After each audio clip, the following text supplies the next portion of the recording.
মধ্যপ্রাচ্যের উত্তপ্ত রাজনৈতিক অঙ্গনে যখন একদিকে চলছিল সরকার বিরোধী বিক্ষোভ, অন্যদিকে যুদ্ধের ছায়ায় বারবার বিচ্ছিন্ন হয়ে পড়ছিল ইন্টারনেট এবং যোগাযোগ ব্যবস্থা।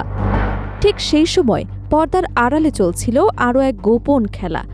হাজার হাজার স্যাটেলাইট ইন্টারনেট ডিভাইসে গোপনে ইরানে পৌঁছে দেওয়ার একটি পরিকল্পনা নেওয়া হয়েছিল বলে দাবি করেছেন ইসরায়েলের সাবেক প্রধানমন্ত্রী নাফতালি বেনেট। তার এই বিস্ফোরক মন্তব্য নতুন করে প্রশ্ন তুলেছে, ইরানের অভ্যন্তরীণ অস্থিরতার পেছনে কি কেবল জন অসন্তোষে ছিল, নাকি সক্রিয় ছিল কোনো আন্তর্জাতিক পরিকল্পনাও? ইরানের সরকার বিরোধী বিক্ষোভ চলাকালে ইসরায়েলের একটি গোপন পরিকল্পনার তথ্য সামনে এনেছে দেশটির সাবেক প্রধানমন্ত্রী নাফতালি বেনেট।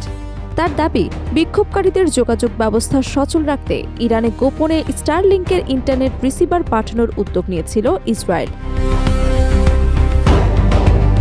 বেনেটের বক্তব্য অনুযায়ী ইরানের অভ্যন্তরে ইন্টারনেট নিয়ন্ত্রণ এবং ব্ল্যাক আউটের পরিস্থিতিতে আন্দোলনকারীদের সঙ্গে যোগাযোগ বজায় রাখতেই এই উদ্যোগ নেওয়া হয়েছিল।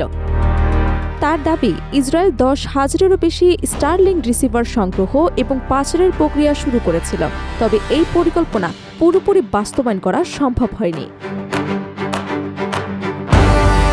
স্টারলিংক হল বিশ্বের অন্যতম আলোচিত স্যাটেলাইট ভিত্তিক ইন্টারনেট ব্যবস্থা, যা ইলন মাস্কের মালিকানাধীন স্পেস এক্স পরিচালনা করে। সাধারণত ইন্টারনেট অবকাঠামোর পরিবর্তে এটি মহাকাশে থাকা স্যাটেলাইটের মাধ্যমে সরাসরি সংযোগ দেয়। ফলে কোনো দেশে ইন্টারনেট বন্ধ বা সীমিত করা হলেও নির্দিষ্ট প্রযুক্তির মাধ্যমে সংযোগ পাওয়ার সুযোগ তৈরি হতে পারে।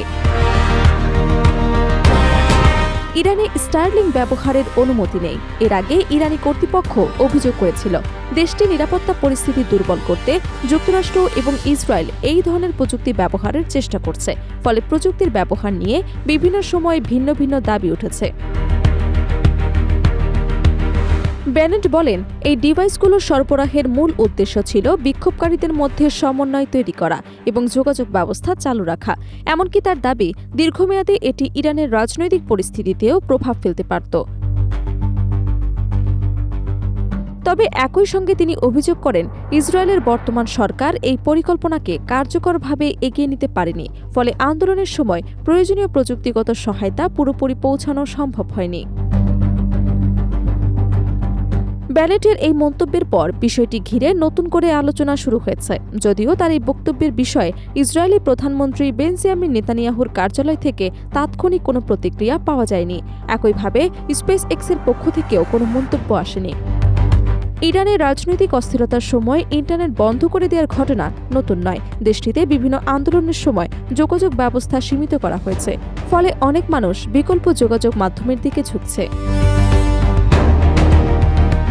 বিশ্লেষকদের মতে, আধুনিক যুগে ইন্টারনেট এখন শুধু তথ্য আদান প্রদানের মাধ্যম নয়, এটি রাজনৈতিক আন্দোলন, জনমত এবং আন্তর্জাতিক কূটনীতির গুরুত্বপূর্ণ অংশ হয়ে উঠেছে।